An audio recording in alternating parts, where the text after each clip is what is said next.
What is up? Welcome into Lambeau Speak, episode number 25. This is talking about our Week 12 victory. Sorry, my little guy's having fun too. Coming, we're a day late, but hey, it was a great Thanksgiving. Good way to start the holiday out for us Packers fans. It was a wild game. This is a Total Styles production. I am Nate Wallen, joined by Mr. Bobby Winter as always. What's up, buddy? Oh, I'm doing great, man. I'm glad we have another special guest on the podcast tonight. That's awesome. He was on one with me last week too. You know, he likes to pop in here every now and then. Nice. So. Yeah, I was just saying this should be a pretty fun podcast to do tonight. I mean, I know the Packers have been kind of trending upwards over the last couple of weeks, but I was looking on Twitter during the game, like Matt Schneidman was posting. He's like, I can't believe I'm watching the Green Bay Packers right now, and it kind of felt like that for the majority of the game. Things that just weren't working over the last couple of months. Everything was clicking, whether it was offense, defense, like everything was just going the Packers' way yesterday. So, yeah, it was. It was just like you said, one of those games where it's like you couldn't even do anything wrong. They played well the last few weeks, but it seems like things are starting to click a little more. As a whole, our defensive line played better than I've ever seen it play in the past. I don't know how many years. Had 12 QB hits. I don't remember that. He fumbled the ball 3 times. And I've always, not that I'm a golf hater by any means, but usually when he struggles, a lot of times it's on the road. But when you can see him getting hit, and then his eye level's down, and things get really bad for him. So. But before I get into things too far, you can find the show on Twitter at Total Titles. You can find myself at Nate_Dirt19. You can find Bobby at Bobby A Winner on Twitter as well. And if you are looking for all our content, articles, everything we do, it is all on TotalStyles.com. All our mock drafts, rankings, pretty much everything we got is there. So check it out. Tons of great content on there. New articles, a couple days a week. So definitely something you want to see, as well as if you're listening to this on YouTube, hit the like and subscribe button. We would appreciate that. And also if you're listening to this on Apple, a 5-star review would be stellar as well. You can listen to it on all our major platforms, Apple, YouTube, Facebook, Spotify, Twitch, pretty much anywhere you find podcasts, you can find us. And last but not least, our Gilded Chat. I'll give a little shout out from that as well. It's free to join. They're always talking football, fantasy football, college football, gambling, everything. And there was, I had a parlay I hit at the game today from the Playing with House Money guys. Check them out. Their show drops today, I believe. Usually drops on Fridays. So check them out. But it was a $50 free bet, won me like $640 off a parlay. So thanks to those guys. And they're giving out free bets in the Gilded Chat too. And the Gilded's free to join. So if you want in that, hit us up. Either one of us, we can get you directed in the right way. You can send an email to toiletstotitles@gmail.com, and that'll get you in there as well. So check that out. We're also doing a Yeti cooler giveaway right now. The rules are on our Twitter. You got to go back a couple weeks, listen to some episodes, get some keywords from our flagship show on Tuesday nights. But you can do that on Patreon and get you extra entries as well. So, and while we're at it, I'll just talk about it. Patreon is great as well. There's a injury flip book for those of you that play fantasy football. Has every single matchup, guys that are questionable, doubtful, whatever. They usually send it out Sunday mornings, and that just like click through each game. It is awesome. It's definitely worth the $1.50. That's the cheapest tier. Plus the waiver wire episode you get Monday nights, which is earlier than pretty much anyone I've seen anyways. So check that out. If you got questions, hit us up. But let's get back into it. So like I said, Packers win 29-22. They came out firing. I'm usually not the biggest fan of taking the ball to start. I kind of like getting the ball at the second half, but lately it's been working. Those, you want those first, whatever it is, 15, 16 plays. Those should be your best plays of the day because it's, we know what we're doing. But, out the gate, play action pass, long one to Watson. It was awesome. It actually worked, and it was kind of, I guess it set the tone for the day. It was just pretty much onward and upward from there. Yeah, Watson, and obviously that wasn't exactly a great throw, but Watson did what he was supposed to. He used his entire 6'5" frame and leapt up and made the catch. And I mean, he had a spectacular day. Really, I mean, most players on the team had a spectacular day. Jordan Love, he was 22 for 32, 268, 3 touchdowns, 0 interceptions, which you love to see. Love was decisive. He had very few throws where you're like, ooh, that wasn't, I mean, he had a tremendous amount of great throws in this game where I was like, man, he is looking like the guy right now. And it was funny because I actually wore my Jordan Love jersey, and the only other time I wore it was during a loss. So I kind of like tucked that into the bottom of the drawer for a while, but I felt like it was a good time to break it back out because of how well Love had been playing. I was like, oh, maybe, and yeah, he was spectacular. I did wear the Rodgers jersey again. So yes, it is undefeated. Yes. So it's hanging in the closet, it'll be back on against the Chiefs next weekend. So we'll see. Yeah, I mean, that throw to Jaden Reed on that first touchdown, or it was Jaden Reed. Yeah. That one was remarkable. I watched that 2 or 3 times just to see. It was, goddamn, that was a sweet throw. I mean, just, it's like almost like he was throwing to the other guy and it went right. Man, that was something else, and AJ Dillon I thought looked good. Patrick Taylor, as good as you can ask for. Coming off the practice squad, hasn't been on the team. Defensively, Jonathan Owens, besides the touchdown, was awesome. I mean, he led the team in tackles, played so much better than he had. And he's been playing okay. But, last week that missed tackle, and I texted you about Simone Biles, like he would have made it, whatever. And he played so well. But, it wasn't him. Isaiah McDuffie had 11 tackles. He's been playing really well. And Agbari, of course, played great. Rashawn Gary, a year from basically when he tore his ACL, played one of the best games you could imagine. I just, like I said, all 3 phases were well. Durs missed a kick, whatever, or 2, an extra point and a 63-yarder. We didn't expect that one to be anyways. But, I like I said, the penalties weren't nearly as bad.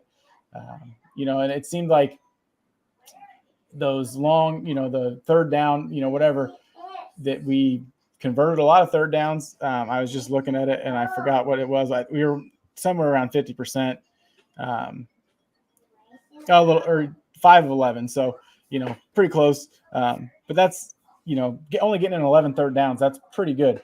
I'll take that any day, playing Canadian football. So, I take that away as a win for sure. Yeah. I mean, you brought up so many good points, right? With the whole, not getting into third down as often. It's because they were so successful on first and second down. They just weren't getting into third downs. And honestly, a lot of those failed third downs were in the second half of the game where, they only scored 6 points in the second half of the game because they had such a commanding lead going in at halftime. But yeah, I mean, you touched on a couple of things. Jonathan Owens probably had his best game as a Packer. That dude was all over the place in the pass game, in run support. He obviously had the fumble pickup for a touchdown. I mean, that was Jonathan Owens' best game, in my opinion, as a Green Bay Packer. And actually the other safety as well, Anthony Johnson Jr., the rookie, he was highlighting all over the place. So he had that really big hit in the second quarter. That was awesome. But like the safeties have been playing well over the last couple of weeks. Actually, really the corners have been holding their own too, which is fantastic when you have your top 2 corners out on injury right now. Like that depth, this is where it shows like how strong your depth needs to be, so you can't just rely on the Rams idea of studs and duds, because if your studs are injured, who are you going to be relying on? And, I'm very impressed with Valentine and Ballantyne so far. They've been holding up, and it's not just been like one game here or one game here. Like they've been playing pretty well over the last couple of weeks. So you love to see it. It's unfortunate to see that Luke Musgrave lacerated his kidney. And what a tough ass to be going through that game, though. What do you play that whole half with the lacerated kidney? I retweeted it. Apparently, he played 16 more snaps and took more hits. And I'm like, my God, that dude's a monster. Lacerated his kidney. Like, that's unbelievable. But another thing that I thought was very impressive is we had 4 players average over 10 yards per catch. Christian Watson at almost 20. Malik Heath, who actually, made his first catch in this game in the NFL and had 3 more on top of it, averaged 11.5 yards a catch. Romeo Dobbs at 12.3. Dobbs just doing his thing every game. You can always rely on him to get a couple of catches, and and AJ Dillon had that one really long catch and run, so that put his average up. He had 3 catches for 38 yards. Tucker Kraft filled in pretty well in the absence of Luke Musgrave. He had that 1 touchdown catch, so that was awesome. So yeah, I mean, that's just another thing to see now with Musgrave unfortunately being on IR. Now we get to see some development from Tucker Kraft, which I'm very excited for, because, I mentioned it last week when we were talking about the tight ends and who preferred who. There was a lot of people who were really high on Tucker Kraft and thought that he should have been drafted before Luke Musgrave. So I'm not gonna lie, I was one of those people. So I mean, if you watched him in college, man, I know he played Division II, but he looked like a man amongst boys out there at times. Not like completely dominant, where like people are talking about him being wide receiver 1 on the team, or the first option in the pass game. But I mean, I don't know. I saw enough there. Like, I think the dude has enough juice that like he could become a competent blocker, like a very good seam stretcher, and be like a pretty well-rounded all-around tight end, So the couple of things, there really wasn't too many things that you have to like pick apart or whatever. That boneheaded penalty on Lucas Musgrave, that I don't know. Like, Musgrave. Did I say Musgrave? I'm sorry. Lucas Van Ness. I'm sorry. Oh, yeah. Lucas Van Ness. Pulling the dude off the pile or whatever. I was like, what's going on here? He did make up for it with that 4th down stop on the fake punt. I'll give him a little leeway. That's true. That's true. Actually, that was probably one of the more impressive parts about this game, was the Packers defense would not let this Lions team come back. And there were so many opportunities, because like you see it, and as a Packers fan, you're like, oh, there we go. They're getting into 4th down. Now they're going to convert it, and all the momentum's going to go their way. And they didn't do a single one. The Packers held up on every single one. It was remarkable. They were 1 for 5 on 4th down, which, I know they go for it all the time, but I mean, in my eyes, that's 4 turnovers. Turnover on downs. It doesn't show up on the stat sheet a turnover, but that is, and that's huge for our defense to get those stops, and especially when, it's they got guys that move the chains like Laporta and St. Brown. And I mean, even not Josh Reynolds, but the other kid who made a couple plays, number 11, I just forgot his name, but they're a good offense, and I know there's people saying, oh, I don't think they're that good of a team. Well, they are. They look pretty good, or they've gotten beat by some teams, but I mean, I had them as a contender in the NFC, in my opinion. I know they got some deficiencies, but every team does. Dude, going into the game, the announcers are talking about them possibly being the number 1 seed in the NFC. Yeah. They were 8-2 going into it. And let's be real, probably the most impressive part of this game was what you said earlier, the way that the defensive line played and the way the outside linebackers got pressure on what is supposed to be a top 5 offensive line in the NFL. I mean, I don't know, we've been talking about it for years, that the Lions' strength is their offensive line, and they dominated their offensive line. Yeah. And I thought our offensive line played well. I still am not a fan of the whole swapping the left tackles in and out, but Zach Tom has been phenomenal on the right side. Yes, he is. With Hutchinson, TJ Watt, Max Crosby. I know, and it's not that they're not effective, because they're going to get theirs, but you just got to get yours more than they get theirs, right? Exactly.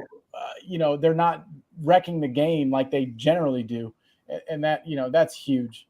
100%. Just having that solidity over there. So I thought and we held them to, I don't know what it was, 4 or 5 a carry, but granted they weren't running the ball a lot because they were down so much.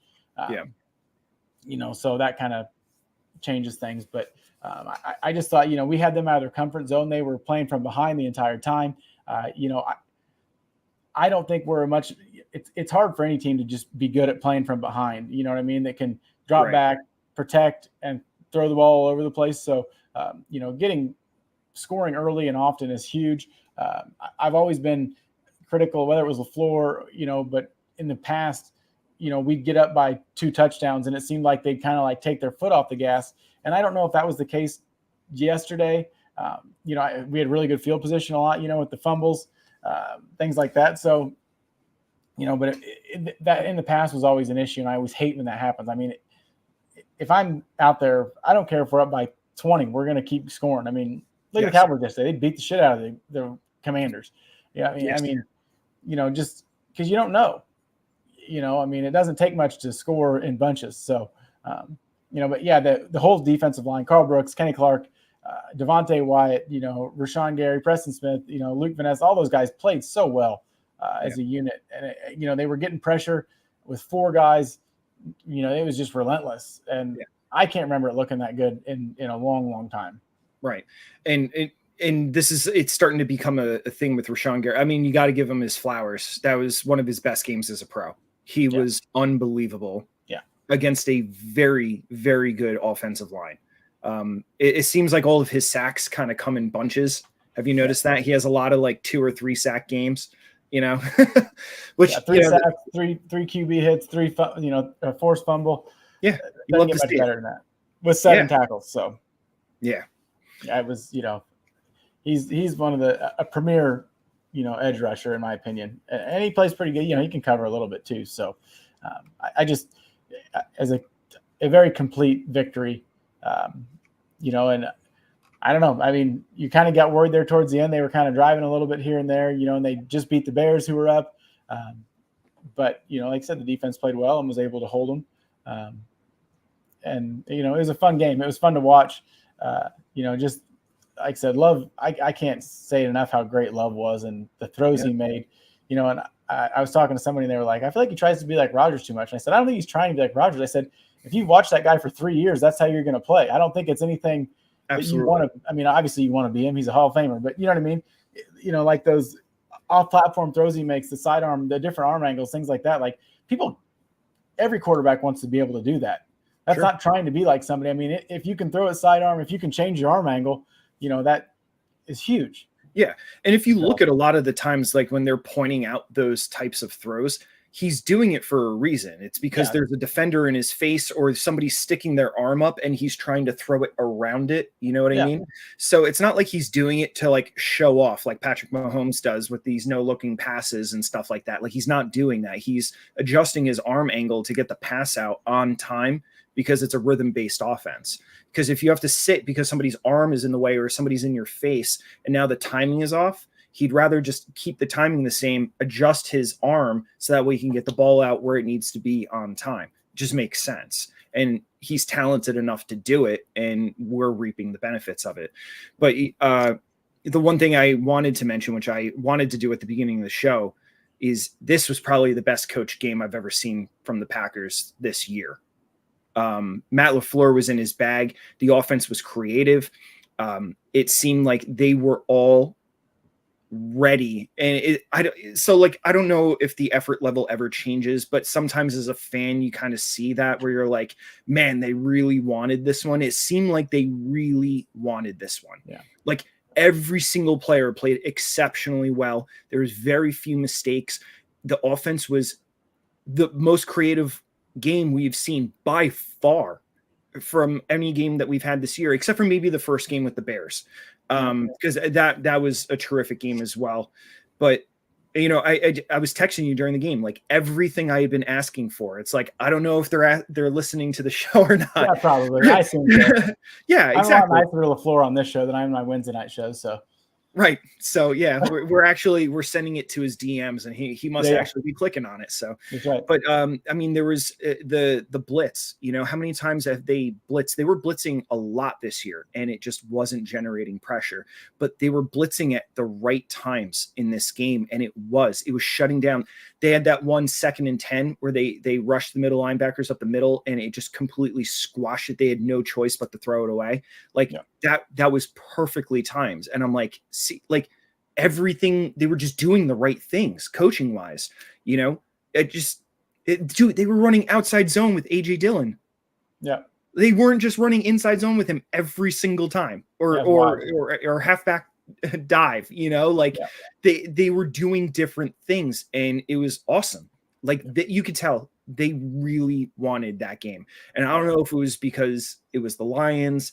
I don't know if it was because they were sitting at 4-6, and I just, with all the injuries that we had during this game, which were incredible. I mean, excuse me, going into the game, I should say, there was a ton,